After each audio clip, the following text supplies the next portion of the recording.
Hey everyone, I've been making some great progress on my tracks lately. There's only one track in the Star Cup left to make, and it's a pretty exciting one. However, with the cup being almost complete, I thought that we should look back at the previous one, the Banana Cup.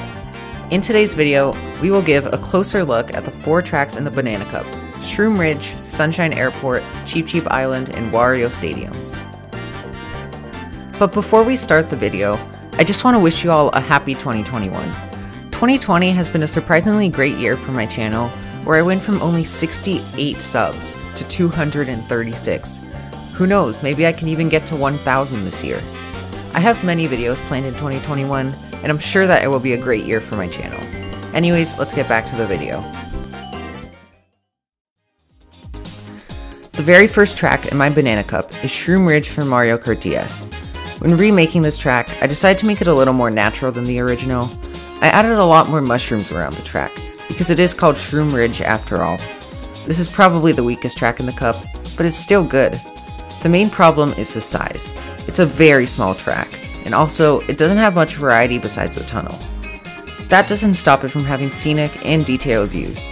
Overall, DS Shroom Ridge scores a 7 out of 10.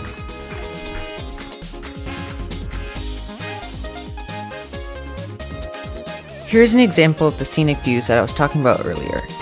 It just looks like a nice drive through the countryside. I think it came out well.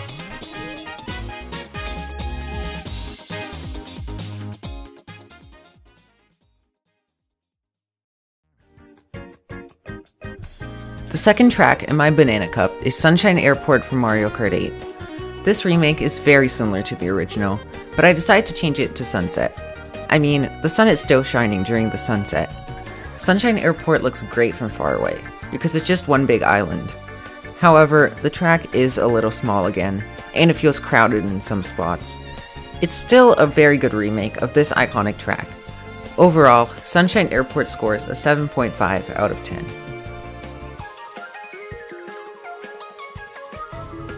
Like the original game, I decided to add a little reference to Mario Kart 64's Koopa Troopa Beach.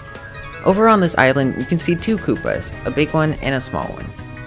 It's just a little nice Easter egg. Speaking of cool Easter eggs, there's actually one right behind this door. Let me just open it. Okay, and... NANI?! Okay, sorry about that. I have no idea what happened there. I think the video got off a bit, but anyways, back to the tracks. The third track is GBA Chichi Island. This is probably the most I changed to retro so far, and I think I did a great job. It has a lot of new elements, like the stone arch and the revamped boardwalks. My favorite part of the track is the cave section. It's a great way to make Chichi Island unique from the original, and also has a cool shortcut. This track doesn't have any glaring issues. It's overall pretty great. Chichi Island scores a 9 out of 10. And who can forget the giant lighthouse that overlooks this track? This is inspired by the original Chichi Island because it also had a lighthouse featured inside of it.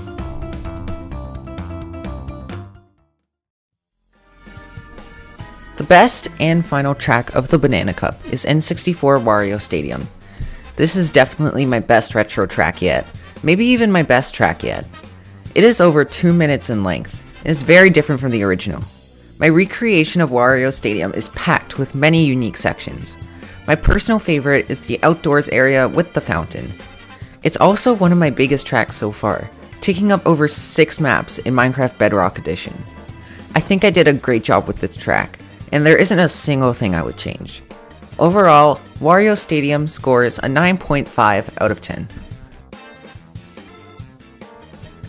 One of the most noticeable features of this track is the giant projector from the original Mario Kart 64 game. It's basically the same, except sadly it doesn't project the racers now, because you just can't do that in Minecraft. Still looks cool though. And that's the end of today's video. The Star Cup will be arriving soon, so stay tuned for that.